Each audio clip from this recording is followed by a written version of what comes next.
नमस्कार विद्यार्थियों, स्वागत है फिर से आपका अपने YouTube चैनल मैथ्स वाले सर पर। तो हम यहाँ पे अध्याय 4 जो द्विघात समीकरण है उसमें श्रीधराचार्य द्विघाती सूत्र विधि है उसको प्रैक्टिस करेंगे। और यहाँ से एग्जाम में क्वेश्चन पूछा जाता है और जो MCQ है उसको भी हम यहाँ पे कवर करेंगे। तो ये आपके पास जो सीरीज रहेगी इसमें आप अपने रैंक को बूस्ट कर पाओगे और अपने जो ग्रेड है उसको सुधार पाओगे अच्छे मार्क्स स्कोर करने के लिए। तो बने रहे मेरे साथ और कॉपी और पेन साथ में रखे और अभ्यास करते रहे। तो हम यहाँ पे थोड़ा सा आउटलाइन देखेंगे कि श्रीधराचार्य सूत्र है क्या। तो हम यहाँ पे द्विघाती सूत्र विधि का इस्तेमाल करेंगे। एक मैं जनरल फॉर्म लिख रहा हूँ ax² plus bx plus c is equal to 0। तो ये एक आपके पास द्विघात समीकरण है क्योंकि यहाँ पे चर जो है वो x है और इसकी अधिकतम घात कितनी है, 2 है। तो ये आपके पास द्विघात समीकरण हो गया। अब आपने इसमें ध्यान क्या रखना है, सबसे पहले हम विविक्त कर निकालेंगे। विविक्त कर निकालेंगे। विविक्त कर क्या होता है, इसका फॉर्मूला होगा आपके पास जिसको आप कैपिटल डी से डिनोट करेंगे और इसका फॉर्मूला रहेगा b² माइनस 4ac। अब इस विविक्त कर को निकालने का क्या फायदा है या इस विविक्त कर से हमें क्या पता चलेगा उसके बारे में हम फोकस करेंगे। तो ये यानी कि विविक्त कर अगर आपके पास d इक्वल टू 0 आता है या आप बोल सकते हो कि b² माइनस 4ac जब आपने फाइंड आउट करा तो ये 0 आया आपके पास। अगर आपके पास ऐसी परिस्थिति है कि जब d का वैल्यू या तो 0 आता है या b² माइनस 4ac 0 आता है, एक ही बात है, तो आपके पास जो मूल होंगे, क्योंकि हमें इसके मूल निकालने हैं, द्विघाती सूत्र जो है श्रीधराचार्य का उससे हम मूल फाइंड आउट करते हैं।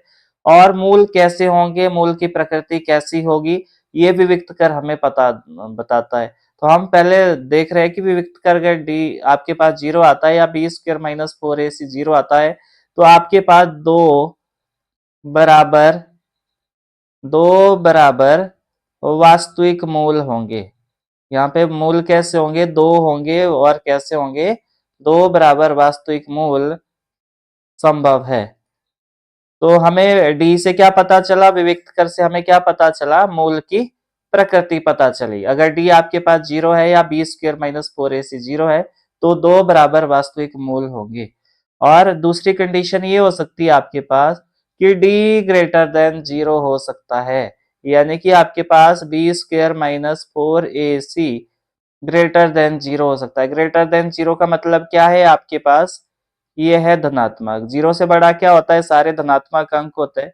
तो ऐसी परिस्थिति में आपके पास भिन्न भिन्न दो भिन्न भिन्न वास्तविक मूल दो भिन्न भिन्न वास्तविक मूल संभव होंगे। तो आपके पास 2 मूल होंगे और कैसे होंगे, वो वास्तविक होंगे। तो ये हमने सेकंड चैप्टर में पढ़ा था कि मूल कितने होते हैं। तो अब ये द्विघात समीकरण है तो 2 ही मूल होंगे इसके, और त्रिघाती है आपके पास तो उसके 3 मूल होंगे। तो क्योंकि ये द्विघाती समीकरण है तो इसके 2 ही मूल होंगे और उन मूल की प्रकृति यहाँ विविक्त कर से हमें पता चलेगी। अब तीसरी कंडीशन आपके पास हो सकती है कि d लेस देन 0 हो सकता है, यानी कि b² minus 4ac less than 0 हो सकता है। लेस देन 0 का मतलब 0 से छोटा क्या होता है आपके पास, 0 से छोटा आपके पास होता है ऋणात्मक। 0 से छोटा क्या होता है आपके पास, ऋणात्मक होता है। तो जब ऋणात्मक होगा तो कोई भी वास्तविक मूल संभव नहीं है।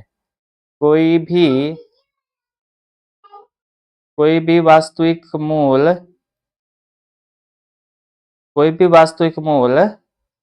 संभव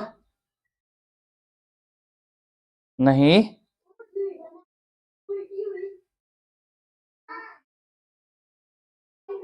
कोई भी वास्तविक मूल संभव नहीं होंगे। तो अब यहाँ से हमें पता करना है कि क्या इसके कोई वास्तविक मूल होंगे, है नहीं तो क्या इसके कोई भी मूल नहीं होंगे, तो बिल्कुल इसके मूल होंगे, परंतु वो कैसे होंगे, काल्पनिक होंगे, जिसको आप अगली कक्षा में निकालना सीखोगे कि काल्पनिक मूल को कैसे फाइंड आउट किया जा सकता है।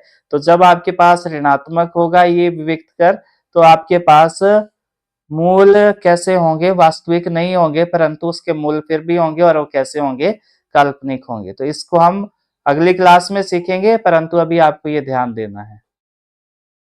अच्छा, तो जब आपको ये पता चल गया कि मूल वास्तविक है, तो वो मूल कैसे फाइंड आउट करेंगे? तो इसके लिए एक फॉर्मूला होता है आपके पास, x बराबर है minus b plus minus b square minus 4ac upon 2a, या हम इसको ऐसे भी लिख सकते हैं, x बराबर है minus b plus minus under root d upon 2a। ये दोनों फॉर्मूला सेम है। यहाँ पे डी जो मैंने लिखा है उसकी जगह मैंने यहाँ पे बी स्क्वायर माइनस 4ac लिखा, क्योंकि डी आपके पास किसके बराबर होता है, बी स्क्वायर माइनस 4ac के बराबर होता है। तो ये एमसीक्यू में भी पूछा जाता है क्वेश्चन यहाँ से, तो आपने ये ध्यान रखना है।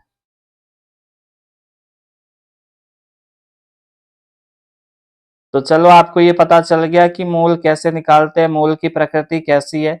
आपको यहाँ से इस फॉर्मूले को याद रखना है, अपनी नोटबुक पे अच्छे से नोट डाउन करना, और ये तीन जो स्थिति है यहाँ पे, इसको आपने अच्छे से अपनी नोटबुक पर नोट करना है और बार बार रिवाइज करना है। तो जब द्विघात समीकरण होगा आपके पास, तो उसके दो ही मूल होंगे, और मूल की प्रकृति फाइंड आउट करने के लिए आप विविक्त कर का इस्तेमाल करोगे, और विविक्त कर का फॉर्मूला होता है बी स्क्वायर माइनस 4ac। अगर विविक्त कर 0 के बराबर आएगा तो दो बराबर वास्तविक मूल होंगे, और अगर विविक्त कर ग्रेटर देन 0 आता है, यानी कि 0 से बड़ा आता है, यानी कि धनात्मक आए, तो दो भिन्न भिन्न वास्तविक मूल संभव होंगे, और डी लेस देन 0 आएगा, इसका मतलब है ऋणात्मक है, तो कोई भी वास्तविक मूल संभव नहीं होंगे। तो इसके मूल कैसे होंगे, काल्पनिक होंगे। और यहाँ मूल निकालने के लिए फॉर्मूला x बराबर है minus b plus minus b square minus 4ac का वर्गमूल अपॉन 2a, या फिर आप इसको x ऐसे भी लिख सकते हो, x बराबर है माइनस बी प्लस माइनस वर्गमूल डी बटा 2a। मुझे उम्मीद है आपको समझ आ गया होगा। तो चलो, हम अभी क्वेश्चन को अटेम्प्ट करने की कोशिश करते हैं, और फिर ये सारी जो थ्योरी हमने पढ़ी इसको यहाँ अप्लाई करना सीखते हैं। पहला क्वेश्चन है आपके पास प्रश्नावली 4.3 का, कि निम्न द्विघात समीकरणों के मूलों की प्रकृति ज्ञात कीजिए। यदि मूलों का अस्तित्व हो तो उन्हें ज्ञात भी करना है आपने। अब मूलों का अस्तित्व कब होगा, किन कंडीशन में होगा, या तो डी 0 के बराबर होगा, या डी आपके पास क्या होगा, धनात्मक होगा। धनात्मक माने तो प्लस में होना चाहिए कोई भी अंक आपके पास, तो आपके पास तभी इसके वास्तविक मूल होंगे। और अगर डी ऋणात्मक है तब उसके कोई भी मूल नहीं होंगे। कैसे, वास्तविक मूल नहीं होंगे। तो यहाँ पे ये समीकरण दिया है 2x² माइनस 3x प्लस 5 बराबर है 0। तो तुलना करेंगे हम इसकी, तुलना करेंगे इसकी किससे, ax² plus bx plus c बराबर है 0।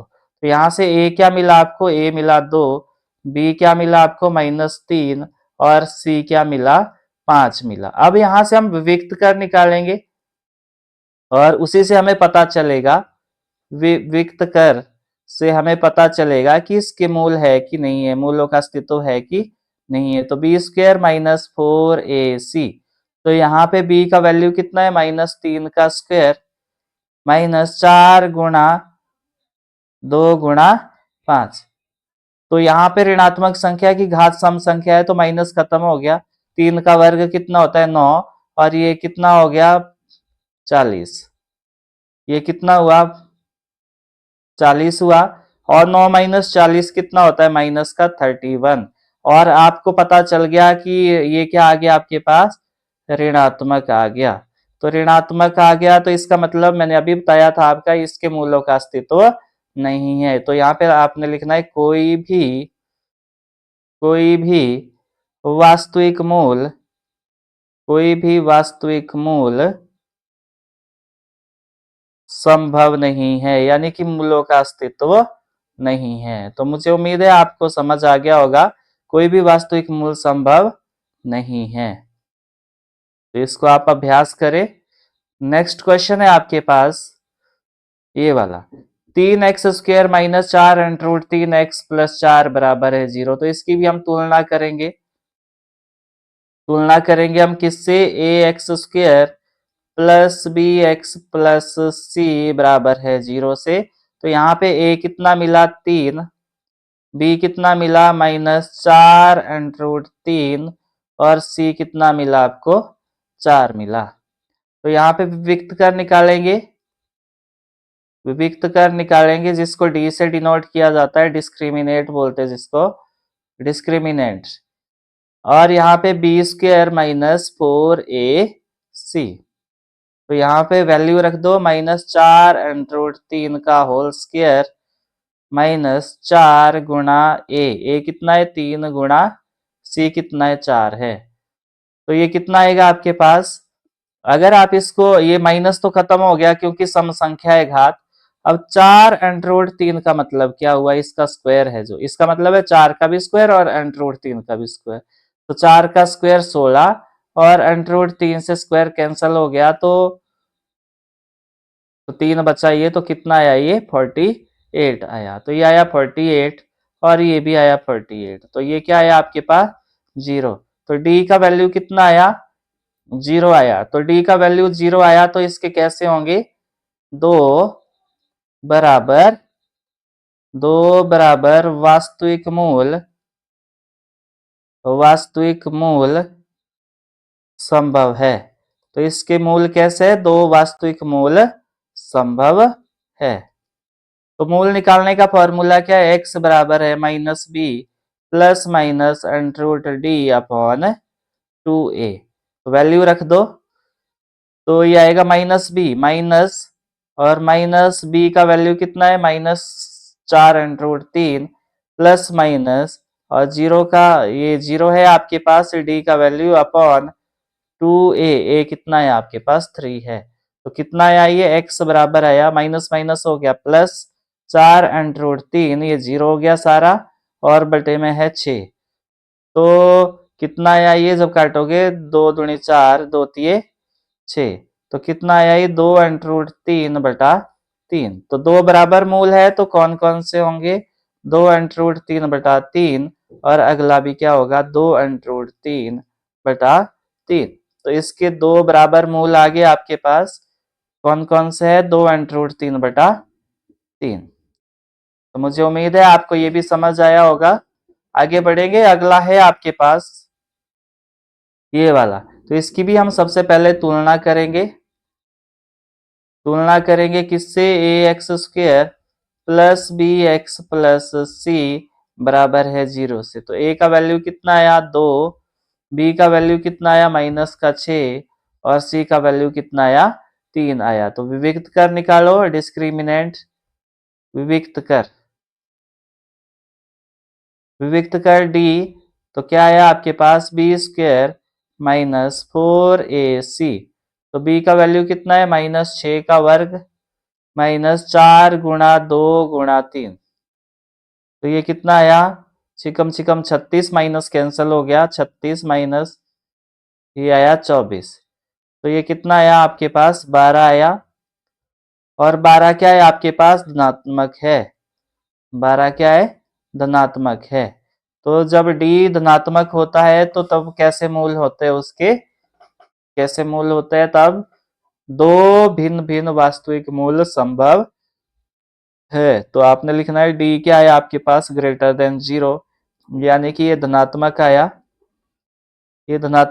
तो कैसे होंगे, दो भिन्न भिन्न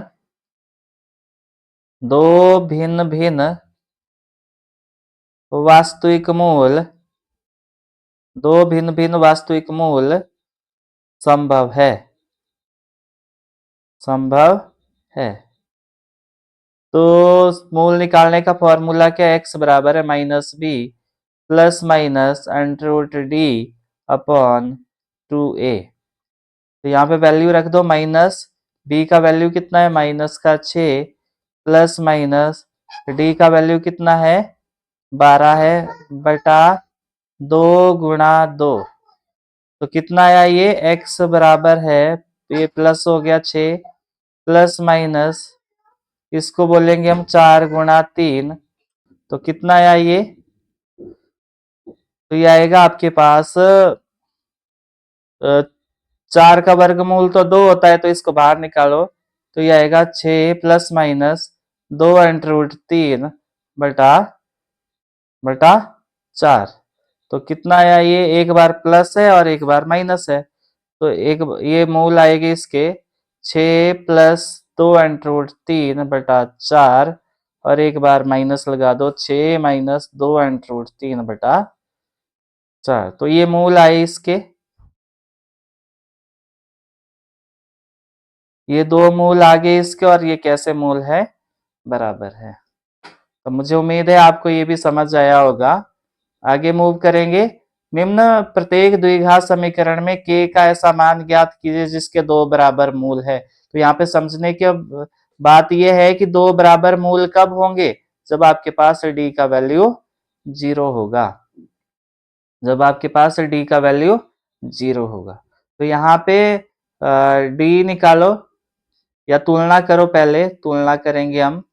तुलना करेंगे इसकी ax² plus bx plus c बराबर है 0 से। तो यहाँ पे a क्या मिला आपको? 2, और b क्या मिला? k, और c क्या मिला आपको? 3 मिला। तो यहाँ पे विविक्त कर क्या आया? विविक्त कर यानी कि d क्या आया आपके पास? b² - 4ac। तो d का वैल्यू आ गया आपके पास, b का वैल्यू कितना है? k का वर्ग माइनस 4 × 2 × 3। तो कितना आया ये? d बराबर है k² - 4 दूनी 8 दिया 24। तो ये आया आपके पास है d का वैल्यू k² - 24। दिया है क्या? दिया है क्या? दिया है आपको, आपको दिया है कि d का वैल्यू क्या है? 0 है।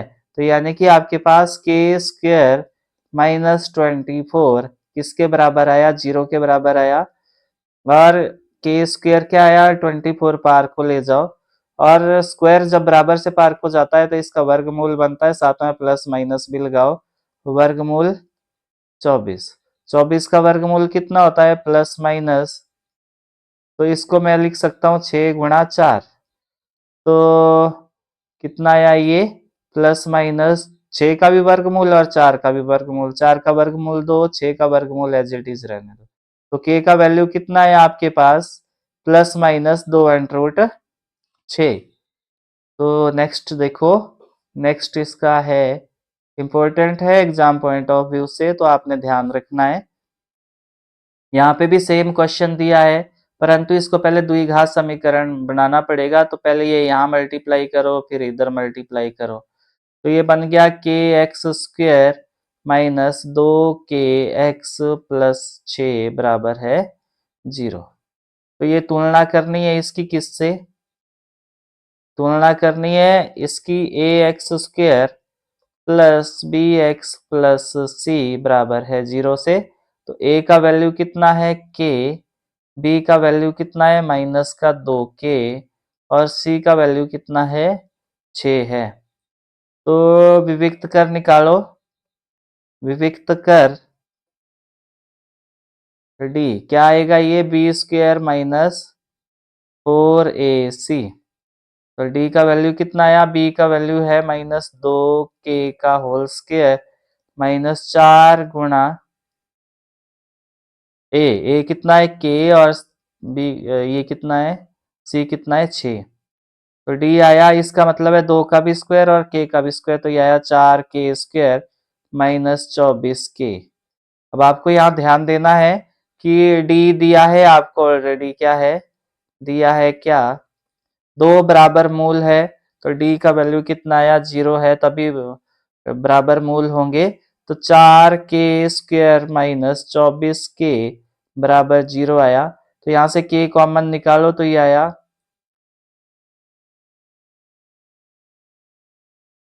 6, 4 भी कॉमन है, 4k कॉमन निकाला, अंदर बचा k - 6 बराबर है 0। तो यानी कि ये 4k भी 0 के बराबर है, और 4k भी 0 के बराबर है, और k माइनस 6 भी आपके पास 0 के बराबर है। तो ये तो 0 आ गया और यहाँ से k का वैल्यू कितना आया? 6 आया। तो यहाँ पे k का वैल्यू कितना आया? 6 आया। तो मुझे उम्मीद है आपको ये भी समझ आया होगा।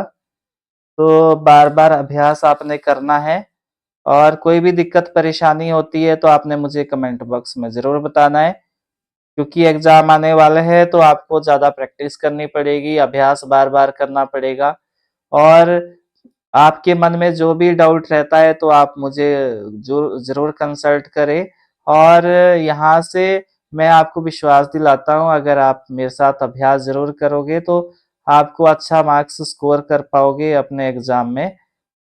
परंतु आपको अभ्यास करना है, शर्त यही है। अभ्यास जितना करोगे उतना आपको एग्ज़ाम में क्लियर रहेगा कि कौन से कंसेप्ट से क्वेश्चन पूछे गए हैं। तो thanks for watching and keep learning.